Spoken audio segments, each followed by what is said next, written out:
Hi, my name is Matthew Hammond, and I'm an R&D engineer at Los Alamos National Laboratory and a recent graduate of the Department of Engineering Technology and Industrial Distribution at Texas A&M University. The technical content of this presentation was completed in conjunction with Dr. Kiju Lee, also of Texas A&M University, and will focus on Armor, our amphibious robot for mobility in real-world applications. Whether we're talking about urban or natural environments, we live in a world with complex, uncertain terrain. For small robots, this can be incredibly challenging and limit their capability outside of a laboratory environment. The ability to traverse variable terrain greatly expands the utility of small, mobile robots in a wide variety of applications, including search and rescue, space exploration, and agriculture. Traditionally, mobile robots fall into one of two locomotion categories. Wheeled locomotion is the more common choice due to its inherent simplicity, low cost, and the mechanical advantages of using a simple machine. However, wheeled robots tend to struggle on rough, irregular surfaces and can be limited by the diameter of their wheels. Conversely, legged locomotion is more adaptable and can generally overcome obstacles more easily. Its downsides, however, are that these locomotion systems are often much more complex and expensive, not to mention difficult to control.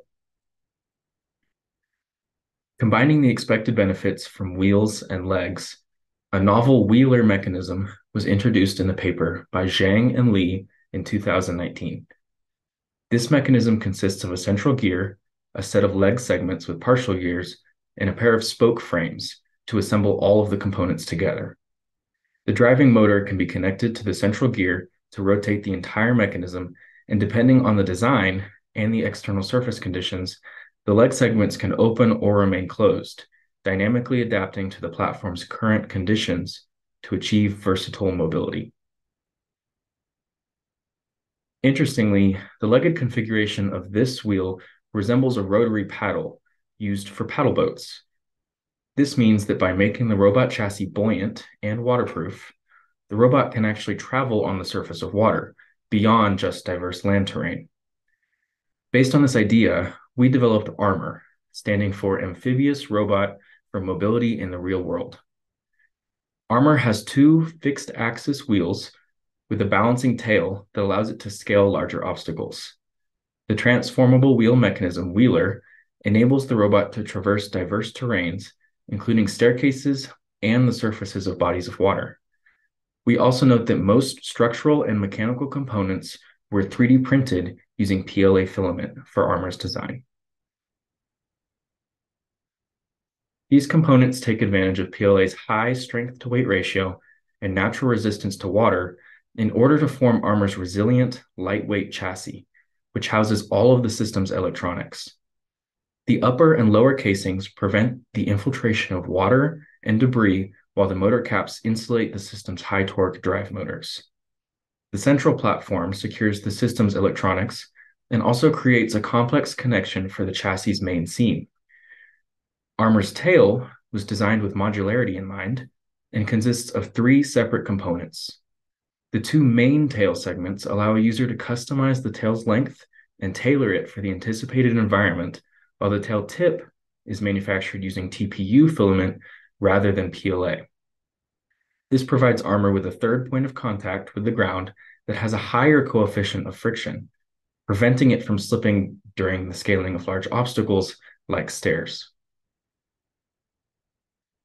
Armor is equipped with a number of electronic components, including a Raspberry Pi 4B, an internal measurement unit, or IMU, a GPS module for global positioning, a battery management system, an XB module used for Zigbee-style radio communication, and a camera module for data recording. These components, along with the implementation of the Wheeler platform, give Armor the basic utility of an all-terrain mobile robot and leave room for other modular application-specific sensors as needed. In order to ensure that Armor remains operational in aquatic environments, the system has had to be waterproofed using a few different methods. Armor's chassis has relatively few seams, each of which have a complex connection to limit the infiltration of water. Foam weather strip, epoxy, and waterproof tape were also used to seal some of the larger seams in order to insulate the robot's internal components. Lastly, the infill rate of the 3D printed components was kept at 20% to introduce air into the design, and a large air pocket was included in the center of the spherical chassis to help ensure that the system remained buoyant. In the figure on the right, you can see an optional life jacket made of polyethylene foam that helps Armor sit higher in the water and operate more efficiently. Armor's electrical design makes use of two separate batteries with 5-volt and 12-volt ratings in order to increase the overall battery life of the system. The sensor and communications PCB at the top of the diagram is responsible for most of Armor's data handling, while the Raspberry Pi handles its motion and camera operation. The Raspberry Pi also has a number of unused I2C ports where additional sensors can be installed and will perform consensus processing for future swarm integration. During testing, Armor was repeatedly operated on 7 unique surfaces, including concrete, dirt, grass, rocks, low brush, stairs, and the surface of water.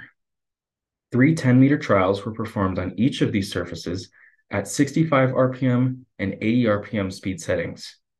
These are approximately 80% and 100% of the motor's maximum output, respectively.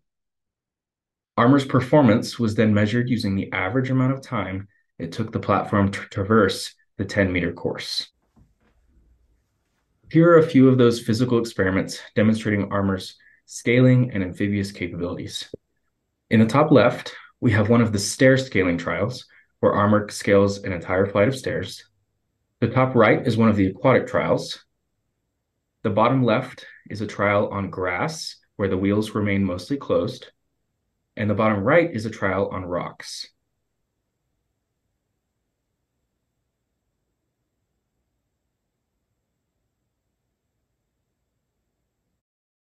Armor successfully traversed all 7 terrain types, but as you can see, there was some variation in the amount of time that it took based on the difficulty of the terrain.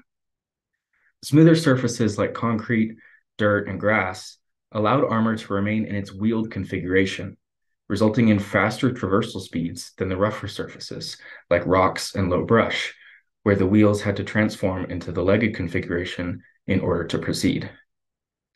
The stairs and water trials had an even greater traversal time due to the inherent complexity.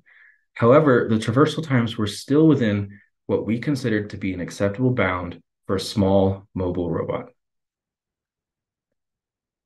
The resultant rotational velocities of the motors based on those trial times are shown here and can be compared with the 65 RPM and 80 RPM output values to get an idea of Armor's efficiency on each terrain type.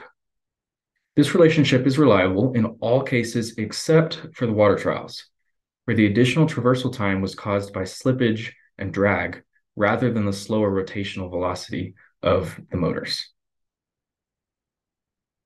To wrap up, Armor is a simple, compact, 2-wheeled robot developed for amphibious and agile locomotion in real-world environments.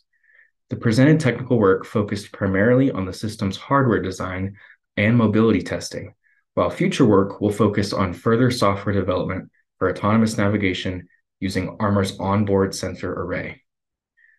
Armor's simplicity, small size, and low cost give it a wide variety of potential applications, including search and rescue, space exploration, and agriculture. It's important to note that Armor's hardware development was supported by the National Institute of Food and Agriculture under a U.S. Department of Agriculture award. And though I am currently employed at Los Alamos National Laboratory, this project was performed while I was with the Department of Engineering Technology and Industrial Distribution at Texas A&M University in College Station, Texas. Thank you for your time, and please reach out to either Dr. Lee or myself with any questions. Thank you.